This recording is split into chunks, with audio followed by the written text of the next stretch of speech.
Welcome to the Killer Innovation Show, the longest continuously produced podcast in history. Each week, Phil McKinney brings you the insights and strategies to amplify your creativity and innovation skills. Here's your host, Phil McKinney. Well, welcome to this week's show. I am doing this episode from my hotel room here in Las Vegas, Nevada. It is the annual Consumer Electronics Show 2026. If you've been around in this channel for long, you know that I do this every year. This is 20 plus years I've been coming to the Consumer Electronics Show. Normally, I don't cover tech and new products and those types of things on this channel, except for once a year, and that is the Consumer Electronics Show. And it's not less about specific companies and what they've announced and whatever. You can go find that on thousands of channels on YouTube or on podcasts. What I'd like to talk about is really the trends that are emerging, and kind of give you my view, in my opinion, on what does that really mean for the innovation space. Are we really innovating, or are we just kind of regurgitating the same thing year in and year out? I do have some notes here that I'm going to be glancing at as we go through this today, and we will be splicing in videos that I took on the show floor and videos supplied to us by CES to emphasize and give you a feel for what was here and what's going on. So, first of all, let's recognize that the Consumer Electronics Show, I think this is year 59 for it. It's a spin-off from the old Chicago music show, the late 60s. Yes, the late 60s. And that's gone through some gyrations, etc. And one of the few big shows that survived COVID.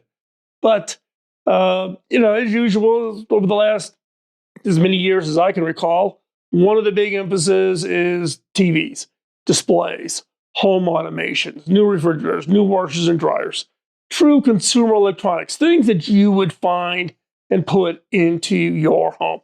And this year, there was no lack for any of that.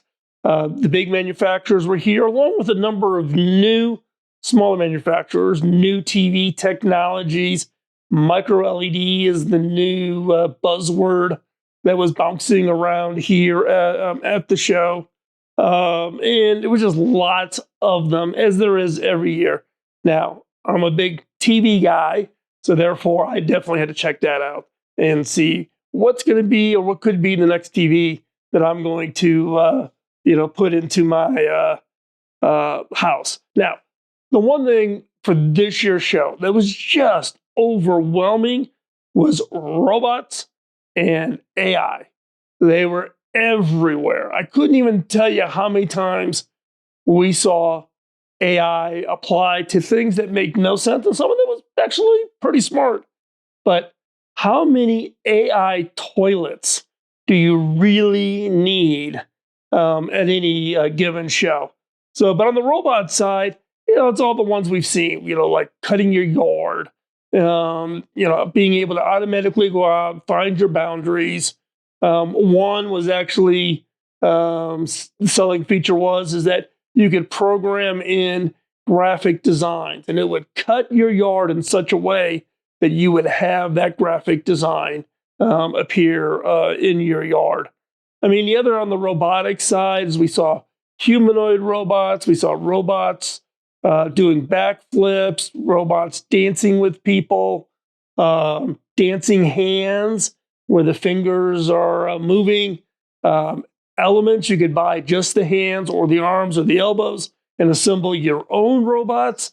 It was pretty crazy.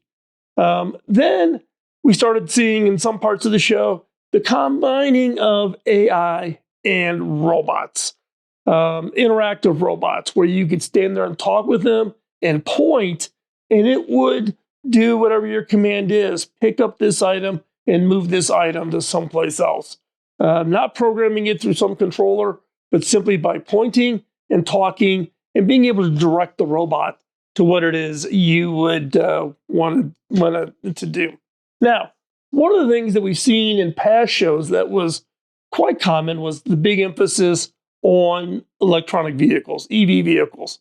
Now, this year's show the EV car market, we've seen the market kind of slow down, and it slowed down here at the show. However, what we saw in its place was really around two areas.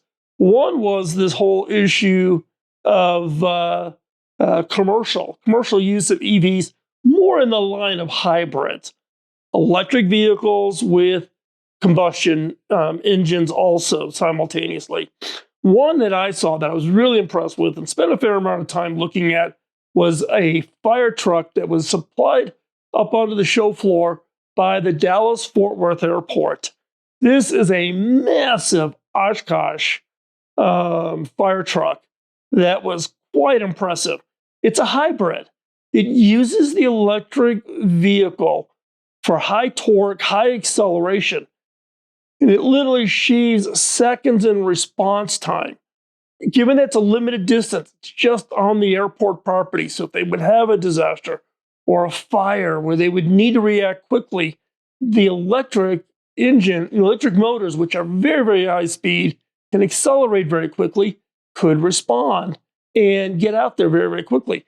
And this one is one, there's like 15 of these things in the world, of which, like, I don't know, I try to remember, like 6, 7 of them are just at Dallas-Fort Worth Airport by itself. Spent a fair amount of time with that team there talking about it. Quite impressive. And this is a perfect example of smart innovation. Innovation that isn't just because it's shiny and new and you got to use it. Thinking about how you use it. When's the right design? When's the right innovation effort of the benefit of electric, but knowing that, use of combustion engine to run the water pumps, in this case, on this fire truck. The other area that we saw a lot of EV at the show was around motorcycles, and particularly dirt bikes. Where you're going out for the day and you can have some fun, low noise, so you're not using a combustion engine out in rural areas. Again, another example of good, smart innovation. Now, the other big area for the show was autonomous vehicles, not just EV vehicles, but vehicles that could operate themselves. And in particularly, again, autonomous in commercial use, like farming. John Deere, long history at doing autonomous farming, very accurate planting using GPS technologies. Caterpillar had a really interesting exhibit where they were actually live streaming in the use of Caterpillar machines doing autonomous mining. And they had these spots all over the world, and they were live streaming them into the booth. And you could see how the autonomous piece applies. Now, a lot of people think of autonomous vehicles as something new, Tesla being the innovator. Just to give you a data point on this, Caterpillar has offered autonomous Caterpillar vehicles since 1995. That's right. 1995, Caterpillar introduced the first version of their machines that could operate autonomously. That's to keep in mind. We all think something's new. It really is the perfect example of what is old becomes new as progress is made. And then we also stopped in. I had to take a look at Kubota. I'm a big Kubota fan, so had to stop in there. They had an interesting vehicle there at Kubota, which I thought was quite interesting. And it is applied to, again, a variety of different kinds of devices, tractors, even things you can do around a small ranch, like what I own in northern Colorado, where I'm trying to harvest hay and those kinds of things. It's something that fits into the factory. You don't have to be a big farm operation. You can also be a smaller farm operation and take advantage of these technologies. Now, there's obviously all of the normal other things that are at the Consumer Electronics Show.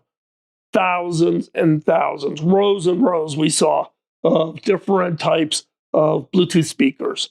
Battery technology was a big thing, but a lot of it is just more efficiency out of lithium ion. There was some interesting booth on what they call paper batteries. It's literally paper, and you print the battery and then roll it up into the form factor you want. There's again, a variety of other somewhat interesting technologies, but the show in this case this year, it was overly dominated by AI everything, and robotics. Those would be the two fundamental themes. That was the walkaway after spending 3 days and like 45 or 50,000 steps in 3 days covering all the show floor space. So that's kind of my insight. As I wrap up this episode, again, this is my one time a year that I kind of geek out on all the technologies. If you have any questions or any of your own thoughts, if you were there and you saw something different and you would want to share it, go ahead, put a comment down below or pop on over to philmckinney.com and post a comment to the post there. Okay? And with that, thank you for taking the time. Next week, we will be back. We will be kicking off part 2 of the Thinking 101 series. We did part 1, wrapped that up right before the holidays. We are now kicking off part 2 of the Thinking 101 series.